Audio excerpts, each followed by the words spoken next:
தமிழ் தேசிய இனத்தின் ஒற்றை நம்பிக்கை, தமிழ் பேரினத்தின் இருளகற்ற வந்த பேரொளி எங்கள் தாய்ப்புலி செந்தமிழன் சீமான் உங்களோடு.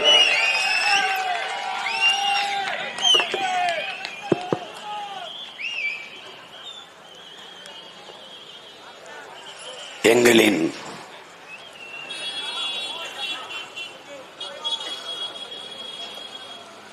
உயிருக்கினிய உறவுகள் அனைவருக்கும்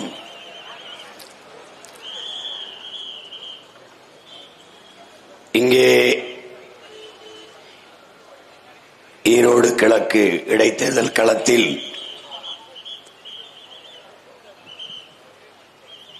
எங்கள் தோள்களுக்கு துணை நின்று வலிமை சேர்க்க வந்திருக்கிற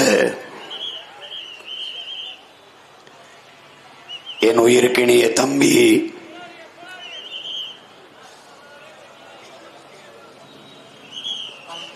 அருள் தந்தை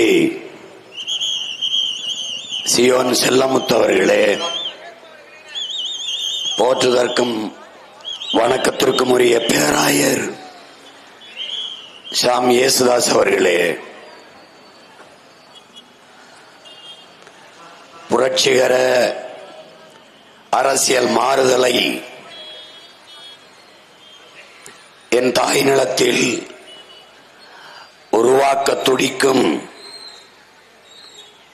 இன்னுயிர் அண்ணன் புரட்சி தமிழகம் பறையர் பேரவையினுடைய நிறுவன தலைவர் ஏர்போர்ட் மூர்த்தி அவர்களே,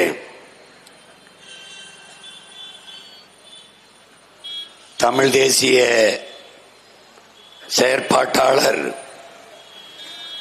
அன்பிற்கினிய இளவல் அம்சத் அவர்களே,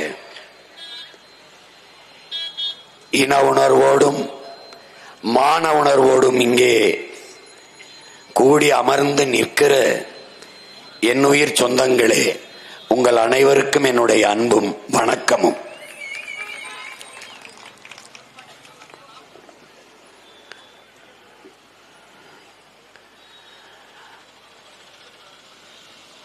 உலகெங்கிலும்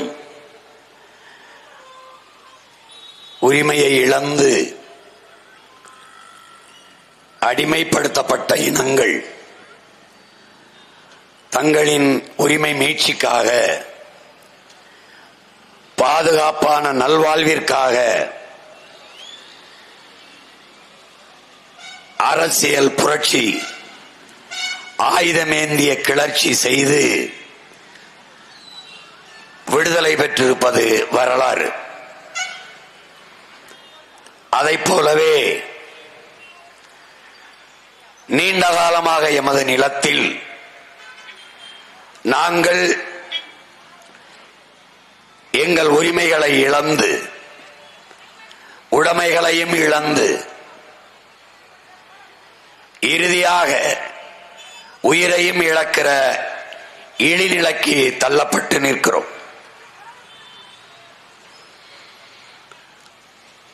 ஒருவன் அடிமையாக இருக்கிறான் என்பதை உணர்த்திவிடு, பிறகு அவனே கிளர்ச்சி செய்து போராடுவான் என்கிறார் புரட்சியாளர் அண்ணல் அம்பேத்கர் அவர்கள். நாங்கள் கடந்த 14 ஆண்டுகளாக எங்கள் தாய் நிலத்தில், எம் இன சொந்தங்களிடத்தில், எங்களுக்கும் இளைய எங்கள் தம்பி தங்கைகளிடத்தில் நாம் அடிமைகள். எப்படி அடிமை? நம் நிலத்திலே நம் தாய் மொழியில் கல்வி கற்க முடியாது. கல்வி கற்றால் அதற்கு மதிப்பில்லை, வேலை வாய்ப்பில்லை. இங்கே நமக்கான நதிநீர் உரிமையை பெற முடியவில்லை. இந்திய பெருங்கடலுக்குள் நாம் மீன்பிடித்து திரும்ப முடியவில்லை. நாம் விளைவிக்கிற பொருள்களுக்கு உரிய விலை இல்லை. நம்மால் உளவாண்மையும் செய்ய முடியாது, நெசவும் செய்ய முடியாது, எவ்வேலையும் செய்ய முடியாது. செய்தால் அதற்கு உரிய ஊதியம் கிடையாது என்ற நிலையில் படிக்க முடியாது, படித்தால் வேலை கிடைக்காது.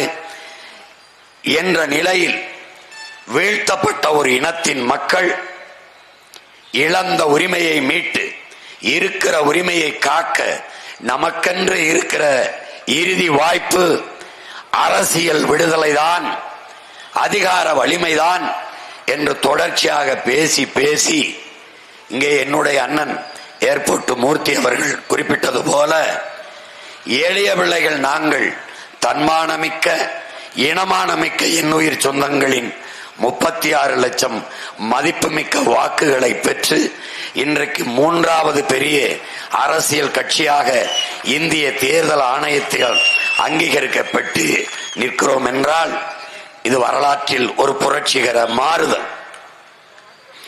புரட்சி என்பது என் உடன் பிறந்தார்களே ஒரு தலைகீழ் மாற்றம். மாற்றம் என்பது மானுட தத்துவம். மாறாது என்ற சொல்லை தவிர மற்றவை அனைத்தும் மாறிவிடும் என்கிறான் மார்க்ஸ். அந்த அடிப்படையில் உலகெங்கிலும் பல்வேறு மாறுதல்கள் நிகழ்ந்திருக்கிறது போராட்டத்தினால், புரட்சியினால். எனவேதான் உங்கள் பிள்ளைகள் போராடு, இல்லை என்றால் நீயும் நானும் ஒரு பலியாடு, கயிற்றால் கட்டப்படுவோம், கழுத்தில் வெட்டப்படுவோம். ஆகையினால் போராடு. போராட்டத்தினால் தான் இந்த உலகம் பல்வேறு மாறுதல்களை பெற்றிருக்கிறது. அதனால் போராடு. மார்க்சியம் கார்கி, என் அன்பிற்குரிய தம்பி தங்கைகளே, போராட்டமே மனிதனின் வாழ்வை இருத்தல், மனிதனின் வாழ்வின் இருத்தலை உறுதி செய்கிறது என்கிறார். போராடும் போதுதான் மனிதனே பிறக்கிறான் என்பார். புரட்சியாளர் சேகுவேரா, நீ போராட தயங்குகிறாய், ஆனால் ஒவ்வொரு நாளும் விதை பூமியோடு போராடித்தான் முளைக்கிறது என்கிறான். எனவே போராட்டம் என்ற ஒன்று இல்லை என்றால் இந்த உலகம் இத்தனை மாறுதல்களை பெற்றிருக்காது. அதனால்தான் உங்கள் பிள்ளைகள் இந்த மண்ணில் ஒரு மாற்று அரசியலுக்கான ஒரு புரட்சியை, ஒரு போராட்டத்தை முன்னெடுக்கிறோம். அதனால்தான் இது ஒரு மற்றும் ஒரு அரசியல் கட்சி அல்ல, இது மாற்றத்திற்கான எளிய மக்களின் புரட்சி என்ற முழக்கத்தை முன்வைத்து நிற்கிறோம். இது மாற்று, நாமே மாற்று, நாம் தமிழரே மாற்று என்ற முழக்கத்தை முன்வைக்கிறோம். என் அன்பிற்குரிய சொந்தங்களே, இந்த மாற்றத்தை யார் உருவாக்குவது? நானா? என் தங்கையா? இங்கே கூடி நிற்கிற அமர்ந்திருக்கிற என் உயிர் சொந்தங்களா? இல்லை, நாம் ஒவ்வொருவருக்கும், நம் ஒவ்வொருவருக்கும் கையளிக்கப்பட்ட காலக்கடமை, வரலாற்று பெரும்பணி என்பதை உணர்ந்து கொள்ள வேண்டும். மண்ணில் மாறுதல், மண்ணில் புரட்சி வருவதற்கு முன்பு மக்களின் மனத்தில் புரட்சி வர வேண்டும் என்கிறார். அப்படி ஒவ்வொரு மனிதருக்குள்ளும், ஒவ்வொரு இந்த மண்ணின் பிள்ளைகளுக்குள்ளும் மாற்றத்திற்கான சிந்தனை வந்துவிட்டால் அடுத்த நொடி, மறு நொடி இந்த மண்ணில் மாறுதல். அதற்கான அரிய வாய்ப்பு ஈரோட்டு கிழக்கில் நடக்கிற இந்த தேர்தல். இப்படித்தான் எல்லோரும் எளிய மக்கள் சாதித்திருக்கிறார்கள். நீங்கள்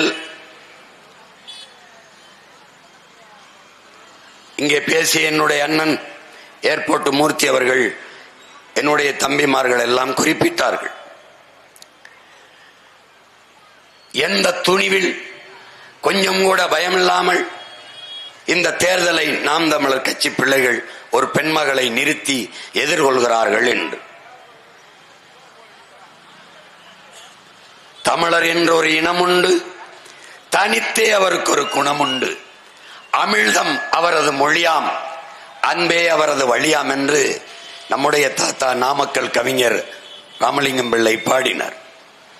ஆனால் தமிழர் என்று ஒரு இனம் உண்டு, தனித்தே அவருக்கு ஒரு குணம் உண்டு.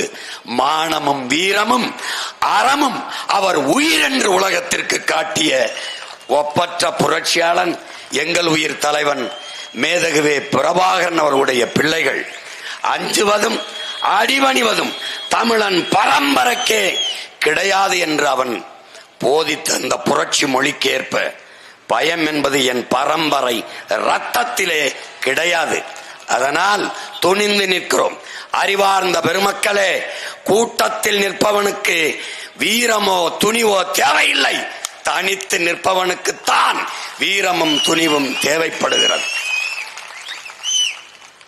நாங்கள் வீரர்கள். உண்மையும் நேர்மையும் தூய உள்ளமும் மக்களுக்கு தூய உள்ளத்தோடு உண்மையும் நேர்மையுமாக சேவை செய்ய வேண்டும் என்கிற எண்ணத்தோடு நிற்கிற பிள்ளைகள். அரசியல் செய்வதற்கு பணம் வேண்டும் என்கிற நிலையை மாற்றி மக்களுக்கு சேவை செய்ய வேண்டும் என்கிற மனம் இருந்தால் போதும் என்பதை உணர்த்துவதற்கு இந்த களத்திலே நாங்கள் நிற்கிறோம்.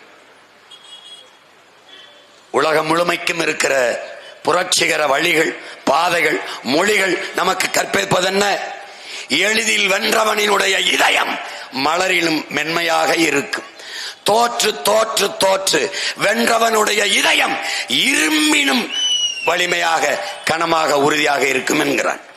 நாங்கள் இதுவரை தோற்கவில்லை, வெற்றியை துரத்தி கொண்டிருக்கிறோம்.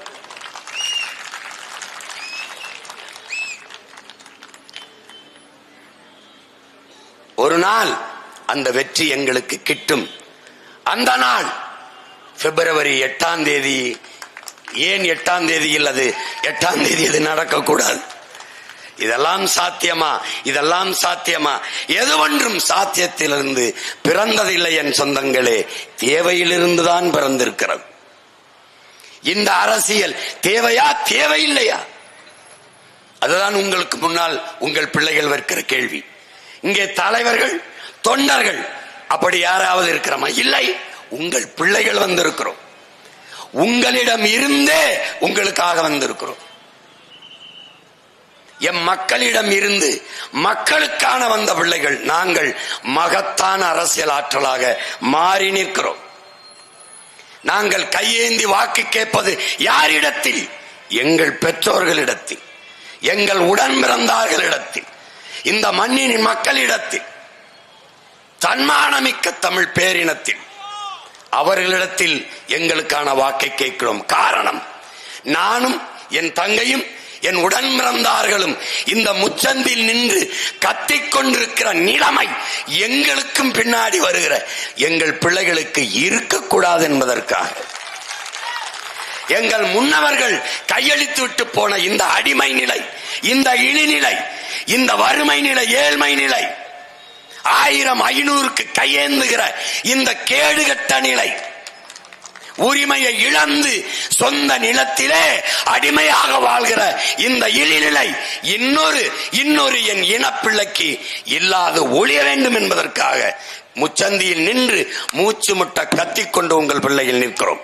நீங்கள் மட்டும் சரியாக ஒரு தலைவனை தேர்வு செய்திருந்தால், ஒரு ஜவுளி கடைக்கு போனால் கட்டி 6 மாசத்தில் கிழித்து தூர போடுகிற சேலையை அரை மணி நேரம் 100-200 சேலையை புரட்டி புரட்டி எடுக்கிற என் தாய்மார்கள், என் தங்கைகள், என் அக்காக்கள், என் அத்தைமார்கள் 3 மாதத்திலே கட்டி கிழிக்கிற வேட்டி சட்டையை 100 சட்டையை வேட்டியை பார்த்து பார்த்து அதில் ஒன்றை தேர்வு செய்கிற நீங்கள் எல்லாவற்றையும், இந்த கடையில் நகை நன்றாக வடிவமைத்து தருவான், இந்த கடையில் உணவை நன்றாக சுவையாக சமைத்து தருவான், எல்லாவற்றையும் தேடி தேடி தேர்வு செய்கிற என் மக்கள், என் அன்பு சொந்தங்கள், 5 ஆண்டு கால நம் எதிர்காலத்தை தீர்மானிக்க போகிற தலைவனை தேர்வு செய்வதில் மட்டும் ஏன் தேடுதலே இல்லை? ஏன் தேட மறுக்கிறீர்கள்? என் அண்ணன் ஏர்போர்ட் மூர்த்தி சொன்னது போல அதே சின்னம், அதே தலைவன், அதே கட்சி. இதுதான் என் உடன் பிறந்தார்களே கொடிய நோய். எந்த மருந்தாலும் குணப்படுத்த முடியாத கொடிய சமூக நோய். இது ஒரு போதை, இது ஒரு அடிமை மனநிலை. இவர்கள் பகுத்தறிவு என்று சொன்னது எது? கண்மூடித்தனமாக ஒன்றையே நம்பிக்கொண்டு பின்தொடர்வதா அறிவு? எது சரி தவறு என்று தெளிந்து ஆய்ந்து முடிவெடுக்கிற ஆற்றல் தான் அறிவு.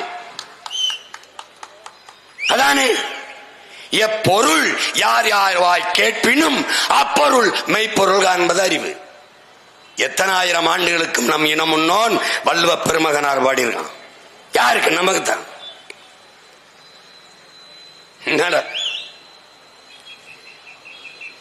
என்னைக்கு நீ தன்னின பெருமை கொள்ளாம நீ தாழ்ந்து விழுந்து போன, நீ யாருன்னே உனக்கு தெரியல.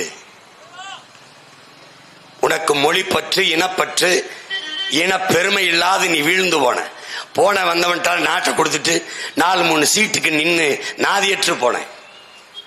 தன்மானத்துக்காக உயிரை விட்ட இனத்தின் பிள்ளைகள் இன்னைக்கு மானங்கெட்டு போய் நிற்கிறதுக்கு இந்த நிலைக்கு காரணம் என்ன சொல்லு?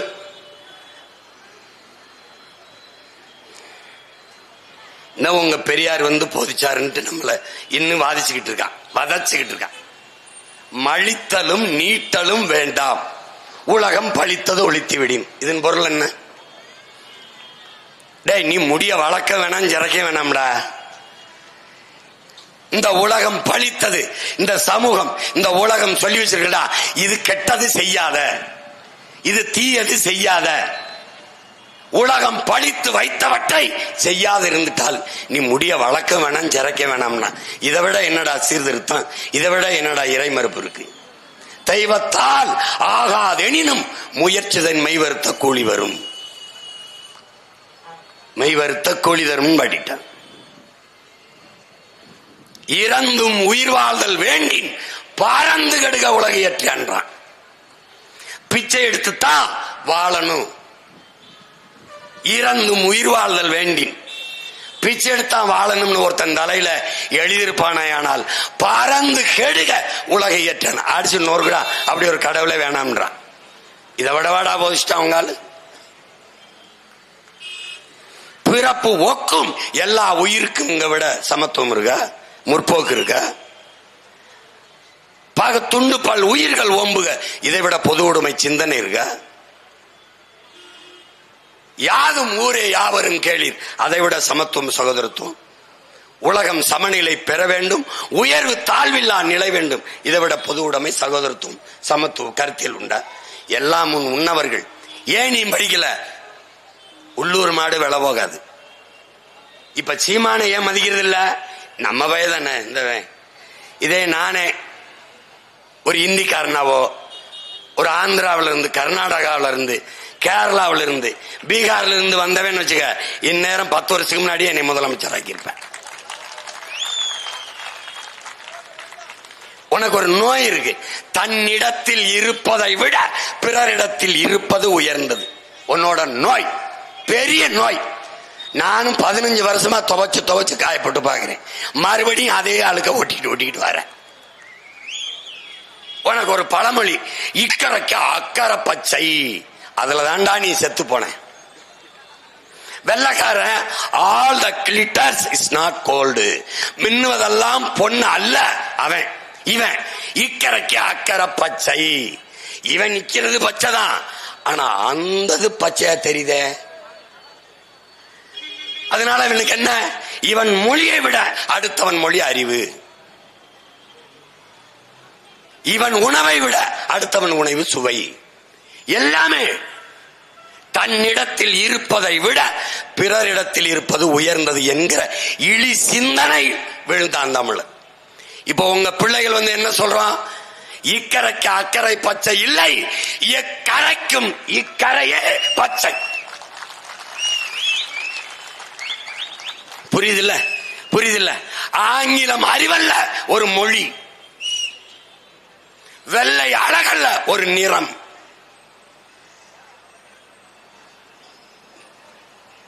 கருப்பா இருக்கிறதுல நீ ரொம்ப அப்படி தாழ்வு மனப்பான்மைக்கு வந்துட்ட, அது ஒரு நோய். எந்த கடவுள்ரா நாம் வணங்குற எந்த சாமிடா வெள்ளையா இருக்கு? எந்த சாமி? சாமியே கற்பனை சாமி தான்டா. உன் திருமால், பெருமாள், கண்ணன், மாயோன் கருப்பு தான்டா. மால் என்றால் கருப்பு. ஐயோ கருப்பு. வணங்குகிற தெய்வத்தை மரியாதையா கூப்பிடணும்னு திருமால் பெருமாள்னு கூப்பிட்டோம். நம்ம இறையே கருப்பு தான்டா. போடா பள்ளியில் போயிருக்க நம்ம பாட்டன் முப்பாட்டன் முருக பெருந்தகையை போய் பாரு, கருப்பா தான் இருப்பான். நோயை விட்டேரி, உனக்குள்ள இருக்கிற மன நோய். கருப்பா கூழ் குடிச்சுக்கிட்டு இருந்தா, கருப்பா கருப்பட்டி சாப்பிட்டுக்கிட்டு இருந்தா, என்ன கருப்பா இருக்கு, நானும் கருப்பு கருப்பட்டியும் கருப்பு கூழும் கருப்பு. அவன் தான் என்ன இதை போய் சாப்பிடக்கூடாதா, ஏன்னா ஆள் வெள்ளையா இருந்தான்னு சொன்னவன். என்ன வெள்ளையா இருக்கும் போய் சொல்ல மாட்டான்ல, வெள்ளையா இருக்கிறவன் பேசுற மொழி சிறந்தது, ஆசீர்வதிக்கப்பட்டது. இவன் நினைச்சிட்டான். அப்ப என்ன செய்யலாம், அவன் ஒரு பொன்னிறத்துல ஒன்னு பிரிச்சு வச்சான், கோதுமைன்னா பூரி சப்பாத்தின்னா. என் நிலத்துல கர்ம விளையாது, கேழ்வரகு என்கிட்ட விளையும், கருப்பட்டி என்ற இருக்குது, வெள்ளை என்கிட்ட இருக்குது. வெள்ளை எது ஒன்றும் வெள்ளையா இருக்கணும்னு நிற கவர்ச்சியில நான் விழுந்துட்டேன். அப்ப என்ன ஆயிருது, என் கோழி அது கருப்பு கொஞ்சம் பொன்னிறம் அதெல்லாம் இருக்கணும், ஆளுக்கா தெரியும். அதை விட்டு விட்டு எல்லா கோழியும் வெள்ளை கோழி தான். என் பன்னி இருக்குல்ல, நீ பன்னி சாப்பிடாம போ, பன்னி இருக்குல்ல அது கருப்பா இருக்கும், கருப்பா இருக்கு. மொத்தமா ஒரே மாதிரி பன்னி, வெள்ளை பன்னி. பன்னினா அசிங்கமா இருக்கு, போர்க்கு போர்க்கு. கேழ்வரகு கேப்ப கேவலமா இருக்கு, ragi okay, ragi malt okay. விளக்கெண்ணெய் கேவலம், பிரெஞ்சு ஆயில் சூப்பர். இந்த விளக்கெண்ணெயில என்ன பண்ணுவே நீ, எது ஒன்றிலும் அடுத்தவனிடத்தில் இருப்பது அழகு அறிவு சிறந்தது என்ற எண்ணத்தில் நீ வீழ்ந்த. அதனால என்ன ஆயிருது, சொந்த பிள்ளைகளை முச்சந்தையில போட்டுட்டு வந்து பிழைக்க வந்த நாதாரி பட்ட நாட்டை கொடுத்துட்டு அவரு அப்படி பண்ணுவாரு இப்படி பண்ணுவாரு. டே, உலகத்துல எவனாவது தன் தாய் மண்ணை விப்பானாடா, விப்பானா? என் தாயின் மார், நான் பாலூட்டிய என் தாயின் மாரை பார்க்கும் போது இதை சமைச்சு சாப்பிட்டால் இந்த கறி நல்லா இருக்கும் எவனாவது சிந்திப்பானாடா? சிந்திச்சாண்டா இந்த ஆட்சியாளன். நம் தாய் நமக்கு பாலூட்டிய தாயின் முளை மார்பு போல பூமி தாயின் மலை மார்படா மலை. உன் தாயின் முளை மார்பில் பால், பூமி தாயின் மலை மார்பில் அருவி. அருவியில் இருந்துதாண்டா ஆறு, ஆறுல இருந்தாண்டா நீர், நீர்ல இருந்தாண்டா சோறு, சோறுல இருந்தாண்டா வயிறு, வயிறுல இருந்தாண்டா உயிர், உயிர்ல இருந்தாண்டா வாழ்க்கை. இதாண்டா உலக சுழற்சி. தாயின் மாரை அறுப்பது போல மாரிலே பால் குடிக்கலாம், அறுத்து ரத்தம் குடிக்கலாமா? அந்த கொடுஞ்செயலை செய்பவன் இந்த திருட்டு திராவிட நாய்களடா. இந்த உன் தாயின் மாரை கரியாக எப்படி பார்க்க முடியாதோ அப்படி இந்த மலையை கல்லாகவும் மணலாகவும் எப்படிடா நீ பார்த்த? எப்படி பார்த்த? யார் உருவாக்க முடியும்? உங்க ஐயா முதலமைச்சர் சட்டசபையில தீர்மானம் போட்டு கையெழுத்து போட்டா மலை நாளங்களை வளர்ந்துருமாடா? உன் ஜபத்தால், உன் தபத்தால், உன் தொழுகையால், உன் அழுகையால், உன் வழிபாட்டால் அரையங்குல மலையை நீ உருவாக்கியாடா? மழை இல்லாத நிலம் பாலைவனம் நீ உணராததா? அப்ப உன் கல்வி என்னத்தரா உனக்கு போதிச்சது? நீ என்னடா படிச்சு கிழிச்ச? என்ன படிச்சு கிழிச்ச? பொழுதெல்லாம் எங்கள் செல்வம் கொள்ளை கொண்டு போகவோ, நாங்கள் இங்கு சாகவோ, அழுது கொண்டு இருப்போமா ஆண் பிள்ளைகள் அல்லமோ உயிர் வெல்லமோங்கிறான் நம்முடைய பாட்டன் பாரதி. தர்மமே வெல்லும் எங்களை சொல்றாங்க, நீ வென்றுவியா அப்படின்னு. அதுக்கு தாண்டாயம் பாட்டம் பாடுறான். தர்மமே வெல்லும் எனும் சான்றோர் சொல் பொய்யாமோ? பொய்யா போயிருமா? கர்ம விளைவுகள் யாம் கண்டதெல்லாம் போதாதா? இவ்வளவு காலமும் என் இன மக்கள் பட்ட துன்பம் வேதனை துயரம், இந்த கர்மம் அது தொலையாதாடா? தொலைக்கணும் ஒரே வாய்ப்பு. இந்த மைக்குக்கு ஒரு ஓட்ட போட்டு, ஒரே ஒரு ஓட்ட போட்டு என்னென்ன பாடுபடுத்தின? விவசாய சின்னத்தை கொடுத்தான், 6 தேர்தலில் போட்டேன். படக்குன்னு எடுத்துக்கிட்டு இந்த மைக்க கொடுத்தான். எப்ப கொடுத்தான்? அடுத்த வாரம் தேர்தல் இப்ப கொடுத்தான். இப்பவும் நான் விரும்பிய சின்னத்தை போட்டு சண்டை போட்டுக்கிட்டு இருந்தேன். நேரம் இல்லைன்னு இதை கொடுத்துருக்கான். அடுத்த தேர்தலுக்கு வேற சின்னத்துல நிக்கணும். என்ன வாடு என் தங்கச்சி சொராபாரு, என்னைக்கு கூட்டம் 7 மணிக்கு கூட்டம்னா 6:45 நேரம் கொடுக்கறது. ஏன்? போர் செய்து பழக்கப்பட்ட போர் மரபினன் நான். எந்த நேரம் சண்டை வந்தாலும் சண்டைக்கு தயாரா இருப்போம். அந்த மாதிரி நீ எப்ப கொடுத்தாலும் பேசுவோம். இந்த மைக்கு இல்ல பேசுவோம், இந்த மேடை இல்ல பேசுவோம். என்ன துணிவில் நிற்கிறாய்? நீ ஏன் கூட்டணி வைக்க மாட்டேங்கிறாய்? இந்திய துணைக்கண்டத்திலே மிகப்பெரிய கூட்டணி வைத்திருப்பவன் சீமான் மட்டும்தான், நாம் தமிழர் கட்சி மட்டும்தான். ஒரு நாட்டை தன் மக்களுக்கு சேவை செய்ய தொண்டாற்ற வருகிற ஒருவன் தன் மக்களை முழுமையாக நம்பணும், நேசிக்கணும்.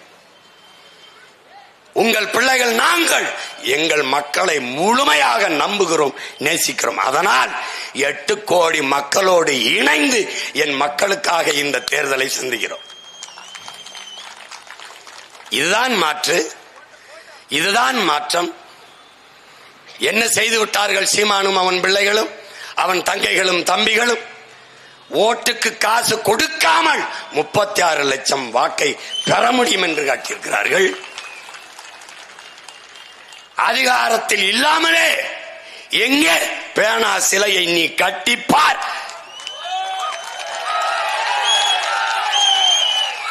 எங்கே நீ 8 வழிச்சாலை, என் விளை நிலங்களை பறித்து, என் வீட்டு மனைகளை வீடுகளை இடித்து, என் மலையை நறுக்கி நொறுக்கி 8 வழிச்சாலையை நீ போட்டு பார். முடியல. சிப்காடுக்கு 2000-3000 ஏக்கர் விளை நிலங்களை கையகப்படுத்துவது எங்க? 1 ஏக்கர் நிலத்தை நீ எடுத்துப்பார். இதோ ஈரோட்டில் அருந்ததிய சொந்தங்கள் தாயகம் திரும்பிய நம் மக்கள் வாழ்விடங்களை நீ ஆக்கிரமிப்பு அப்புறப்படுத்தி வீட்டை எங்க இடிச்சுப்பார். தம்பி, ஆட்கள் தான் தம்பி, நாங்க சின்ன சின்ன ஆளுங்க, வேலையை ரொம்ப சீரியஸா செய்வோம். தம்பி நீ ஒண்ணும் பண்ண முடியாது தம்பி. நாங்கெல்லாம் 1-2 படிச்சதே ஜெயில் கம்பி என்னத்தான். ஆமா, என் சொந்தக்காரன் பூரா போலீஸாவும் வக்கீலாவும் இருக்கிறது படிச்சதே எங்களுக்காக தான். இந்திய நிலப்பரப்பில் ஒரே நாளில் 100 வழக்கு வாங்கின ஒருத்தருக்குன்னா நான் தான். உங்களை போல கொள்ளையடிச்சு ஊராஞ்சொத்து திருடி உலையில போட்டு 30,000 கோடி 40,000 கோடி திருடிச்சதில்ல, மக்களுக்காக போராடி பேசி பெரியாரை இழிவுபடுத்தி விட்டாருன்னு வழக்கு. பைத்தியக்காரங்களுக்கு பிறந்த பைத்தியக்காரங்களா, 60 ஆண்டுகளா உங்க பெரியார் தாண்டா என் இன மக்களையும் எங்களையும் இழிவுபடுத்திருக்க. உண்மையிலேயே நீங்க எங்கிட்ட இப்படி மண்டிட்டு பொது மன்னிப்பு கேட்கணும்டா, தெரியாம பண்ணிட்டோம். இதெல்லாம் ஒரு கால கொடுமை. நீ விட்டு போயிடுவேன்னு நினைக்கிற தம்பி. மறுபடியும் சொல்றேன், வரலாற்றிலேயே நீ முதலா இப்பதான் ஒரு எதிரியவை சந்திக்கிற. நீ என்னிடத்தில் உன் தத்துவம் சரணடைஞ்சு சாவதை தவிர வேற வழி கிடையாது. இயற்கை தனக்கென்று ஒரு பேரிடர் வருகிற போது தன்னை தற்காத்துக் கொள்ள புதிதான ஒன்றை தகவமைத்துக் கொள்ளுங்கிறான். அதுதான் சுனாமி, அதுதான் நிலநடுக்கம். உனக்கு புரியுதுன்னு நினைக்கிறேன். அதுதான் பருவம் தவறி பெய்கிற மழை, வீசுகிற காற்று. இனி இந்த உலகத்தில் தமிழ்நாட்டுக்கு மட்டுமல்ல எங்கும் பருவமழை கிடையாது. புயல் மழை, பெருமழை தான். காரணம், நீ இந்த பூமி பந்தை சிதைச்சு நாசமாக்கிட்ட. புவி வெப்பமாகுது சொல்ற, ஏன் வெப்பமாகுதுன்னு சொல்றா ஒரு தடவை. நான் சொல்றேன்டா, பிரபாகர மகன் சொல்றேன், ஏன் வெப்பமாகுது? புவி வெப்பம் ஆகிதான் நீ ஆக்கிட்டியா, பருவநிலை மாறிச்சா நீ மாத்திட்டியா? பைத்தியக்கார பிள்ளைகள, இதை சரி செய்ய முடியும்னா இந்த தாயின் மகன் எங்கனாலதான்டா முடியும், தாயின் பிள்ளைகள் எங்களாலதான் முடியும். இந்த மண்ணை மக்களை பேரன்பு கொண்டு காதலிக்கிற பிள்ளைகளா தாண்டா அது முடியும்.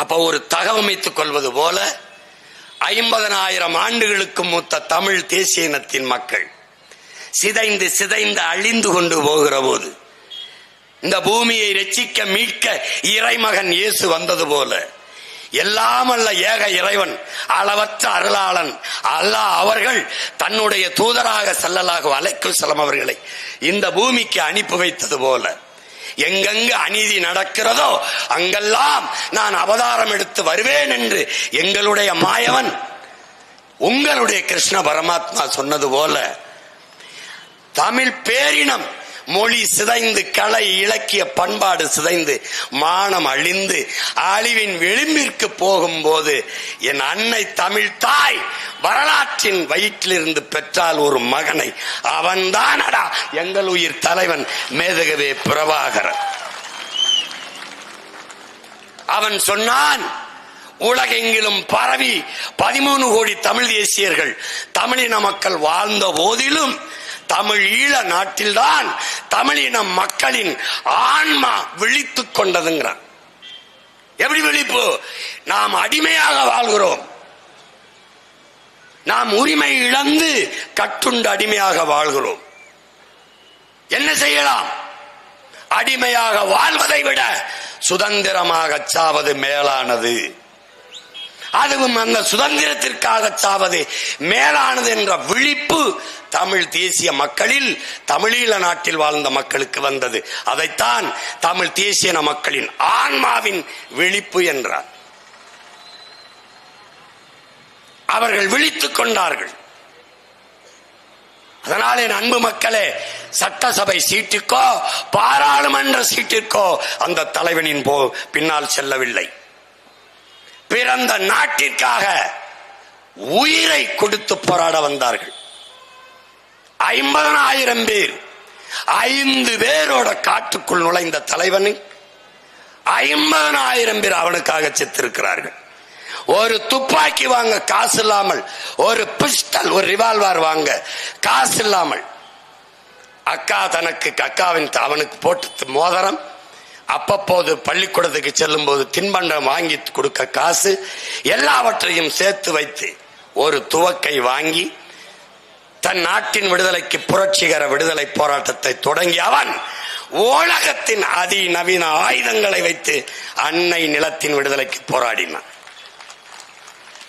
இப்பவும் சொல்றா அப்பவும் சொல்றா, நீ சிரி சீஃப் மினிஸ்டர் தமிழ்நாடு சீமான் இருக்கும்போது ஒரு தடவை சிரிடா, டேய் சிரிடா. அன்னைக்கு ஒரு தடவை ஆமக்கரின்னு சொல்றா, அன்னைக்கு ஒரு தடவை இந்த போட்டோ பொய்ன்னு சொல்றா, அன்னைக்கு ஒரு தடவை அரிசி கப்பல்னு சொல்றா, டே நல்லா ஆத்தாளுக்கு அப்பனுக்கும் போறது அன்னைக்கு ஒரு தடவை சொல்றா AK-74 சொல்றா, அன்னைக்கு ஒரு தடவை சொல்றான்டாடா. டே எங்க கிட்ட ஒரு பழக்கம் இருக்குடா, என் தலைவன்ட்ட ஒரு பழக்கம் இருக்கு. என்கிட்ட என்ன தெரியுமாடா, சாப்பாடு போட்டு சாப்பிட்டு இருக்கும்போது நல்லா இருக்கான்னு கேட்பாரு. நல்லா இருக்கன்னா ரொம்ப சுவையா இருக்குண்ணா, இது அங்க போய் சொல்லணும். என்ன அதுக்கு தாண்டா என்னை பக்கத்தில் வச்சு என் தலைவன் படிப்பிச்சான். என் தலைவன் யார்? என் இனம் எப்படிப்பட்டது? எங்கள் போராட்டம் எதற்கு தொடங்கியது? இந்த தேசிய இனத்துக்கு இந்த தேசத்தின் தேவை என்ன? அதற்கு நாங்கள் கொடுத்த விலை என்ன? நீ ஒரு பணத்தை கொடுத்து விலையை கொடுத்த பொருளை வாங்குவாய். நாங்கள் விரும்பிய விடுதலைக்கு உயிர்களையாக கொடுத்திருக்கிறோம். ஆனால் இன்னும் அந்த விடுதலையை வாங்கவில்லை. விட்டு போய்விடும் என்று நினைக்காதே. என் தலைவனின் இடுப்பிலே இருக்கிற துவக்க ஆயுதம் மிச்சம் வைத்ததை அவனுடைய பிள்ளைகள், அவன் அந்த விடுதலைக்கு துவக்கை தூக்கினான், அவன் பிள்ளைகள் வாக்கை தூக்கி இன்னொரு தாயினிடத்தில் அதே விடுதலையை வென்று முடிப்போம். ஆயுதம் மிச்சம் வைத்ததை அரசியலால் அவன் பிள்ளைகள் வென்று முடிப்போம். சொல்லுவான், ஆமக்கரி அங்க போய் சொல்லு, பண்டிகரி அங்க போய் சொல்லு. கடைசியா சூட்டு பாய்ச்சி எடுத்துக்கும் போது ஒரு துப்பாக்கி, இது AK-74. அவர்கிட்ட இருக்கு ஒரு பழக்கம். இது எந்த நாட்டில் கண்டுபிடிக்கப்பட்டது, எந்த ஆண்டு கண்டுபிடிக்கப்பட்டது, இந்த துப்பாக்கிக்கும் இதுக்கும் என்ன வித்தியாசம்னு அவன் மாதிரி ஒரு அறிஞன் இனி இந்த இனத்தை பார்க்க மாட்டான். ஏன்? பார்வதி தாயின் வயிற்று வழியில் பிறந்தவனடா, தமிழ் தாயின் வரலாற்று வழியில் பிறந்தவன் அவன். அது கொடுங்க, அதை கொடுங்க, உங்க இதை கொடுங்க. எங்க அண்ணன் நடை சேர்ந்தவர் சக் சக் சக் சக்னு பிரிச்சு இங்க பத்தியலா, இது ஜெர்மன். இது வந்து 1998 இது கண்டுபிடிக்கப்பட்டிருக்கு. இதன் விசை வந்து பாருங்க 36 குண்டுகள் இதுல போடலாம், இதுல 40 போடலாம். இப்படி உலகத்தில் 5 நிமிஷம் மாட்டி திருப்பி நாங்க போட்டு சுடுங்க. பயந்துருவனி. கடைசியா எங்க கடாவி, நாங்க 2 பேரும் 1 வயசு ஆளுங்க. இங்க நாற்காலியை போட்டு என் தலைவன் உட்கார்ந்து நான் தம்பி சுடுறத பார்த்துட்டு இருக்காப்ல. சரியா வரல. நெஞ்சில சுட்டா தாண்டா 10, கீழே மேல கீழே போச்சுன்னா 8, 9, 6, 7. எனக்கு 7க்கு மேல போக மாட்டுது. பார்த்துட்டு இருந்து என்ன பிரச்சனைன்னு கேட்கிறாரு. படையினா அப்படின்னு எடுத்துன்னு பாடுறா, இந்தா தானே இருக்காரு, இங்க இருந்து சொல்லலாம்ல. கடாவி கிட்ட போறாப்ல. கிட்ட போய் கீழே குனிஞ்சு, அண்ணன் அண்ணன் வந்து விசையை டக்கு டக்குன்னு அழிக்கிறாருன்னு தலை கவுந்துக்கிறதுன்னு. இப்படி நீங்க சினிமாவில் சொல்ற மாதிரி சொல்ல முடியாது. டிஷ்யூ அவ்வளோ சொல்ல முடியாது. அது தலை கவுந்துக்கிறோம். அது வந்து அப்படி சொல்லுவோம். எந்திரிச்சா சினிமாவில நல்லா தான் என்கவுண்டர் பண்றாரு. இங்க என்ன பிரச்சனை இருக்கு? நான் அப்பதான் இந்த எவனை வருவன்ல இந்த மாதவனை சுட்டிருக்கேன் அந்த படத்துல. அதை பார்த்துருக்காரு. அது சொல்றாரு, அப்படி பண்ணக்கூடாது, விசையை வந்து இப்படி பிடிச்சு இப்படி மெதுவா அழுத்தினா அதுவா போய் அடிக்கும். உங்களுக்கு விரல் வலிக்கல வரைக்கும் எங்கையே பிடிச்சிக்கிறங்க, இப்படி பண்ணுங்க, அப்படியே செஞ்சுக்கிட்டே இருங்க. வலிக்கும் போது சொல்லுங்க அண்ணா அண்ணா, இப்ப கொடு விசை, அடிங்க, அடிச்சா அவ்வளவுதான், இவ்வளவுதான். இப்படி பயிற்சி கொடுத்துட்டு அப்படி உட்கார்ந்து இருக்கும் போது 10 சிங்களம் படம் வச்சிருப்போம். அங்கிருந்து சுடணும் 1, நாங்க இந்த போய் 2, திருப்பி இங்க வரணும். நம்ம பெரிய சிம்பாடி கராத்தே பிளாக் பெல்ட் நான் போனேன். ஒரு தடவை போயிட்டு திருப்பி வரும்போது நாக்கு 4 தள்ளிட்டுது. மூச்சு வாங்கிட்டுது. அப்புறம் கொஞ்ச நேரம் பேச்சு கொடுத்து கொஞ்சம் ஆறுதல் ரிலாக்ஸ் பண்ணிக்கிறது. பேச்சு கொடுத்து அண்ணா கொடுக்கும்போது AK-74 சின்னதா ஒரு குச்சி மாதிரி போகும். அரிசி மாதிரி தான் தோட்டா இருக்கும். இங்க ஒரு புள்ளி தான் தெரியும், முதுகுக்கு பின்னாடி எது இருக்காது. இப்படி போயிடும். இதை விளக்கிட்டு சுடுங்கன்ட்டு உட்கார்ந்துருக்காப்ல. சுட்டுக்கிட்டே இருக்கும்போது இது ரஷ்யாவில் இருக்குது. ரஷ்யாவில் AK-47 இருந்தது ராணுவத்துல. அதை வாங்கி காவல்துறைக்கு கொடுத்துட்டு இப்ப ராணுவத்துக்கு இந்த 74 கொடுத்துருக்காங்க. அதுக்கப்புறம் இப்ப நம்ம கிட்ட இருக்குது. இந்தியாவில் இல்ல, உலகத்துல எங்கேயும் இல்ல, ரஷ்யாலையும் நம்ம கிட்ட இருக்குன்னு சொல்லிட்டு சுடுங்கன்னு உட்கார்ந்துருக்காங்க. நான் 4 தடவை 2 தடவை சுட்டுட்டு சோர்வாயிட்டு எங்க அண்ணன் அண்ணா இப்ப நம்ம கிட்ட இருக்க பிற வேற எங்கேயும் இல்லை இல்லைன்னா. ஆமா, அப்ப இந்தியாவில் இல்லையே, இங்கதான் இருக்கு. அப்ப இந்தியாவிலே AK-74 சுட்ட ஒரே ஆள் நான் தான் இருக்கேன். இல்லைன்னா அவனு எங்கால ஆமா, அதை இங்க சொல்லாதிய, அங்க போய் சொல்லுங்கன்னாரு. சொன்னாரு, சொல்றேன்டா. ஆமாடா, AK-74 சுட்டேன்.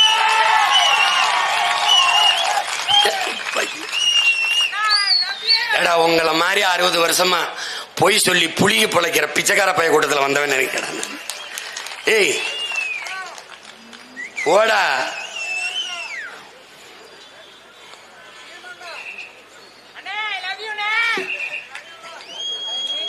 நானும் உன்னை நேசிக்கிறேன். காதலுக்கு பரிசா ஒரு ஓட்ட போட்டு மைக்கில்.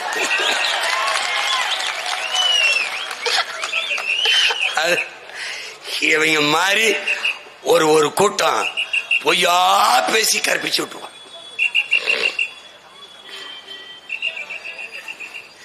இவங்க எப்படிப்பட்ட ஆளுங்க தெரியுமில்ல? என் பக்கத்து வீட்டுல பசுமாடு கண்ணு போட்டுருக்குன்னு சொல்ல, பெரியார் தாங்க காரணம். ஐயோ ஐயோ, எங்கால என்கிட்ட சொல்லுவா எங்க அண்ணன், தம்பி நம்ம மக்களுக்கு ஒரு நோய் இருக்கு, முதல் குரங்கே தமிழ் குரங்குன்னு சொன்னா ஆமான்னு நம்பிடுவாங்க நம்ம ஆளு, அதுல பெருமைப்பட்டு போயிடுவாங்க. அது மாதிரி எதா இருந்தாலும் பெரியாருன்னு சொல்லிடும். இப்படி சொல்லி பாரு, குடிக்க வச்ச 5 லட்சம் பேர் தாலி எடுத்திருக்காங்க, இது அவர் தாங்க காரணம். சொல்ல உலகத்துல லஞ்சம் வாங்குறது என்ன தப்புன்னு கேட்ட முதல் தலைவன் அவர் தான். என்ன தப்பு? கான்ட்ராக்ட் கொடுக்குறோம், 100 ரூபா சம்பாதிக்கிறான், அவன் 40 ரூபா நமக்கு கமிஷன் கொடுத்தா அதுல வாங்கின என்ன தப்பு? அவன் தலைவனின் பிள்ளைகள் தானே கமிஷன் வண்டி நடத்திக்கிட்டு இருக்கான். இப்போ எதுக்கு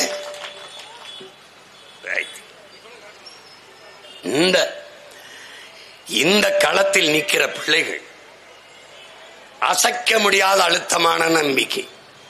அண்ணல் அம்பேத்கர் அவர்கள், நீ யாருக்கோ ஒருவனுக்காக உழைக்கிறாய் என்ற எண்ணத்தை கைவிடு, நீ பிறந்த பெருமை மிக்க இனத்திற்காக சமூகத்திற்காக உழைக்கிறாய் என்ற பெருமிதமும் திமிரும் கொள்ளுங்கிறார். அந்த பெருமிதம் திமிரோட உங்கள் பிள்ளைகள் நிக்கிறோம். நாங்க வேலை செய்யறது, நாங்க ஜெயிக்கிறது. இங்க 4 பொண்டாட்டி கட்டி பெத்த பிள்ளைக்கெல்லாம் பதவி கொடுக்கல, புரியுதா? திராவிடன் பல துணைகளை கட்டிவான். என் தாத்தன் காமராஜ் ஒரு துணையும் கட்டாமல் பல அணைகளை கட்டியவன். திராவிடன் ஒரு அணையும் கட்டாமல் பல துணைகளை கட்டியவன். நாங்கள் யார்? பெற்ற பிள்ளைகளுக்கெல்லாம் பதவி கேட்ட தலைவனின் வாரிசுகள் அல்ல. பெற்ற பிள்ளைகளை எல்லாம் தாய் நிலத்தின் விடுதலைக்கு பாடியிட்ட ஊடக பெரும் புரட்சியாளன் பிரபாகரனின் பிள்ளைகள் நாங்கள். நீ இந்த ஓட்ட போட்டா போடு, போடலைனா போ, என்ன வெள்ள வச்சா வை, வைக்கலைனா போ. ஆனால் உன் வயிற்றுல பிறந்த கடமைக்கு, உன் கூட பிறந்த கடமைக்கு நீ உழைச்சு வெம்பாடு விட்டு கரும்பு விட்டு களை எடுத்து நாத்து நட்டு இந்த பிள்ளைகளை படிக்க வச்சதுக்கு பெற்ற அறிவுக்கு கத்திக்கிட்டாவது செத்து போறோம்.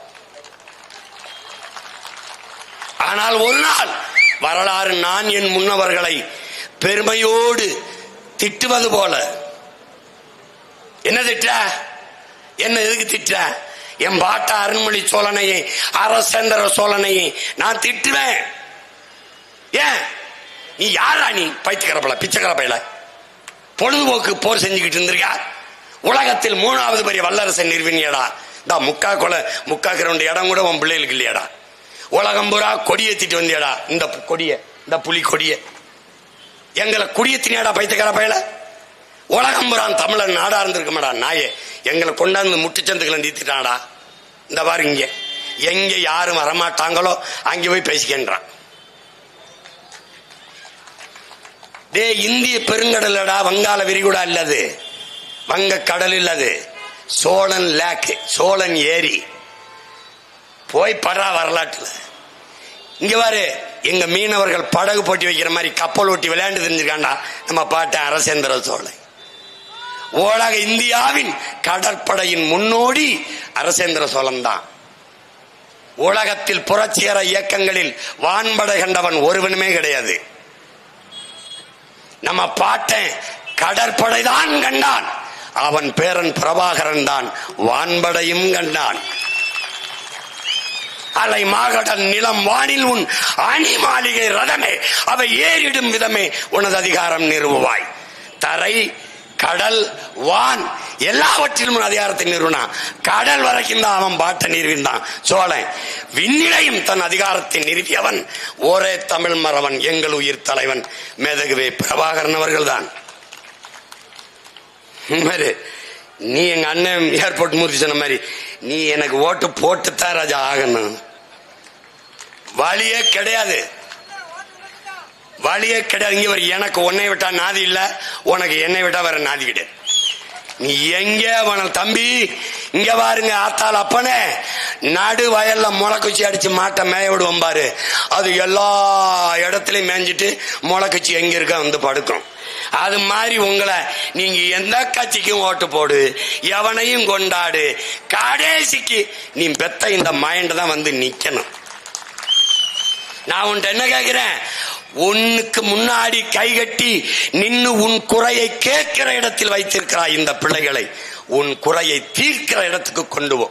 அதுக்கு ஒரே வழிதான் இருக்கு, ஒரு ஓட்டை என் தங்கச்சி சீதாவுக்கு போட்டு மைக்கில் போட்டு. மான தமிழ் மக்கள், கற்றறிந்த பேரினத்தின் பெருமக்கள், தன்மானமும் இனமானமும் உயிரென்று வாழ்ந்த இனத்தின் மக்கள் தங்கள் மதிப்புமிக்க உரிமையை விற்காமல் ஒரு மாபெரும் அரசியல் புரட்சியை தங்கள் நிலத்தில் நிறுவினார்கள் என்று வரலாற்று பதிவு வர வேண்டும் என்றால் எளிய பிள்ளைகள், உங்கள் பிள்ளைகள் எங்களுக்கு வாக்கு செலுத்துங்கள். அவர்களுடைய கணக்கென்ன? பெரியாரை எதிர்த்து பேசிவிட்டு சீமான் அந்த நிலத்திலே டெபாசிட் வாங்காமல் தோற்று போனான் என்ற நிலையை உருவாக்க வேண்டும் என்று திராவிட திருடர்கள் துடிக்கிறார்கள். தன்மானமிக்க தமிழ் மக்கள், உங்கள் பிள்ளைகள் இந்த மண்ணிலே தோற்று போவது உங்களுக்கு பெருமையும் மதிப்பும் தருமானால் எங்களை தோக்கடியுங்கள். இல்லை, எங்கள் பிள்ளைகள் வெல்ல வேண்டும், அதுதான் என் இனத்திற்கான விடிவு, அதுவே எங்களின் இறுதி முடிவு என்று நீங்கள் சிந்திப்பீர்களே. ஆனால் உங்களுக்கு இருக்கிற ஒரே வாய்ப்பு, உங்கள் பிள்ளைகள் எங்களின் சின்னமான இந்த மைக்கு சின்னத்திலே வாக்கு செலுத்தி எங்களை வெற்றி பெறச் செய்யுங்கள். தலை நிமிர்ந்து மற்ற மொழிவழி தேசியனங்களைப் போல நம் இனமும் சிறந்து வாழ வேண்டும் என்றால் நமக்கு இருக்கிற கடைசி வாய்ப்பு அரசியல் விடுதலை தான். எல்லா துன்ப பூட்டுகளுக்குமான சாவி ஆட்சி அதிகாரம் மட்டுமே என்று அண்ணல் அம்பேத்கர் அறிவுறுத்தியதற்கு ஏற்ப என் அன்பு சொந்தங்கள், என்னிலும் இளைய என் தம்பி தங்கைகள், அறிவார்ந்த பெருமக்கள், நீங்கள் இந்த மைக் சின்னத்திலே வாக்கு செலுத்தி என் உயிர் தங்கை சீதா லட்சுமியை வெற்றி பெற செய்யுங்கள். என்னுடைய வெற்றி என் தங்கையின் வெற்றி அல்ல, நாம் தமிழர் கட்சியின் வெற்றி அல்ல, என் இனத்தின் வெற்றி, இந்த மண்ணின் மக்களின் மகத்தான வெற்றி. நன்றி, வணக்கம். நாம் தமிழர்.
ஒலி வாங்கி சின்னத்தில் மைக் சின்ன